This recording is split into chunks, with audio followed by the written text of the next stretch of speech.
YouTube, welcome back to another video. In this video, we are going to be talking about passing your pediatric board exams. So I'm a combined internal medicine and pediatrics board certified doctor who recently just passed both of my boards. Before we get to this video, I want you to know that you are greatly, greatly loved and that you are wonderfully and beautifully created and that you are capable of far more than you could ever imagine. Let's get to the video.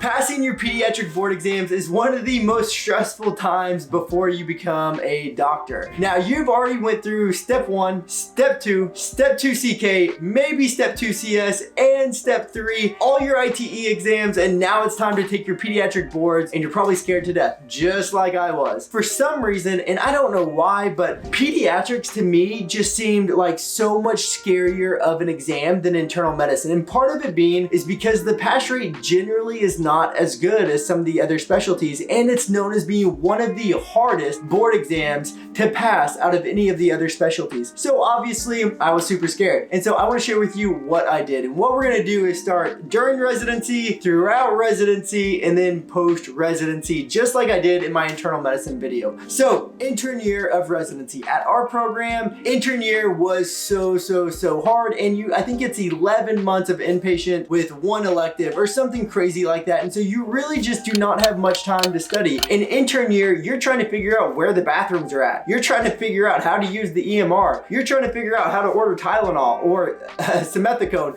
Like, you're trying to figure out so many other things that studying at that point just doesn't make sense. Like, your brain only has so much space and capacity to hold information. So trying to go through all these books definitely, I don't think, is too valuable. And so what I would recommend, and same thing I recommended in my previous video, intern year, focus on yourself, on your mental health, on your physical health, and trying to treat and serve your patient the best way you possibly can. And that is by practicing evidence-based information or evidence-based medicine. And so you do that by reading up on each disease pathology that your patient has and providing them the best care. If you have like some extra time or something, then you definitely can go through some of the books, but it just doesn't make a whole lot of sense during intern year when you're already strapped to the max. Okay, so if you have extra time during intern year, what I would recommend is using Med Study. These are the books here. These are actually all my internal medicine books. So Med Study, they have a whole list of books which my pediatric program provided for us, but these are the books that you could go through. If I'm honest, I didn't read them, okay?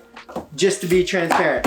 And I'll tell you what I did towards the end. But if you have extra time, you could definitely go through the Med Study book and the Med Study questions during your intern year. Now, advice that most people would give you, and my advice will be a little atypical, is every single day throughout all of residency, try to do 5 questions. If you do that, by the end of residency, you will have seen so many questions. Again, I personally didn't do that, but that is great advice that a lot of people would give you. Okay, moving on to second year. Second year is where your schedule should slow down quite a bit, and you should have a lot more free time. So this is where you could really get into studying. And so there's a couple different resources. One would be Pediatric, which you will have access to their questions.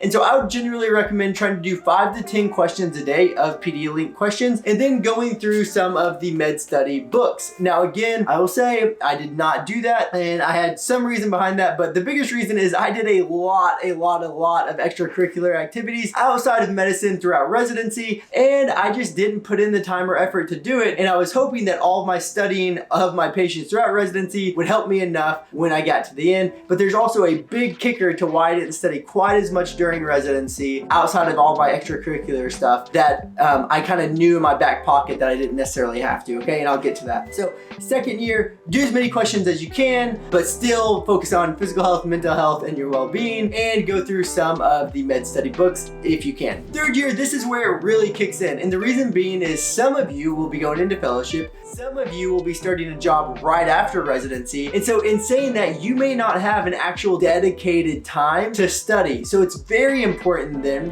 what I would generally recommend is scheduling your third year of residency, your last 2 months being fairly easy, so you really get some good studying in, but then also studying throughout this third year. And the way I would do it is make sure that you've done majority of the Pediatric questions, or you've tried to do some of them, and then really dig into Med Study. And now when I say using med study. Now you should be done with the books, okay? So you probably should not need these books anymore. So you're gonna set them aside, and during your third year, you're going to go through the med study questions. Now in doing this, I think there's 2,500 med study questions, and I will say if you know them, you will do very well on this exam. The hard thing about pediatrics are the question system's extremely short. There's not much thinking involved. You either know it or you don't, and so that means you need to go through this material quite a bit. So during your third year, try to go through the med study questions, and then keep a book of all the questions that you miss. And then you're gonna go through that book every day or every other day, so you're constantly reviewing material that you've missed. And then if you're able to do that throughout your third year and you've went through a lot of the questions, then when you get to dedicated studying time after you graduate residency and you're done with the residency, you should have a crazy good base going into dedicated board studying. And so now here is what I did, okay? So I knew all throughout that I was gonna take time off after residency to study for my boards. I knew that I was gonna take July and August off to study for my boards and then start work in September as a hospitalist, and my pediatric boards would be in October. So I was studying for internal medicine and pediatrics. So what I did for dedicated board studying is I used lapping through the boards, and I would study system-based, based off of the highest yield system, meaning what has the most questions on the exam. I would read through, so I would do like pre-reading, I would read lapping through the boards, then I would go through all the med study questions in study mode of that section, annotating anything I missed into this book here. And then after I finished all the questions, then I would reread that section with all my annotations in it into lapping through the board. And I did this for every single system throughout based off of the highest yield system. So say cardiology was first, I would read cardiology through lapping. I would go through in study mode on med study of all the cardiology questions, annotating anything I missed or didn't know into the cardiology section here.